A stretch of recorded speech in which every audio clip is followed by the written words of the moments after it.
Morning, everybody. Today's assembly has been about friendship and about relationships. I'm just going to tell you a joke. Hello, everybody.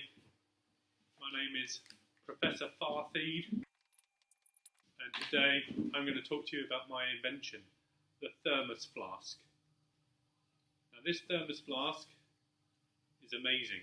Keeps hot things hot and cold things cold. By limiting the convection, the conduction and the radiation, whatever's inside will stay cold, will not get warmed up by the outside air, or whatever's hot inside will not transfer its energy to the outside. And therefore, it will keep hot things hot and cold things cold. Yep. What is it? It's a thermos flask that keeps hot things hot and cold things cold.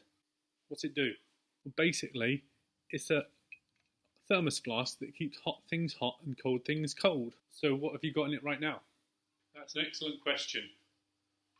2 cups of coffee and a choc ice.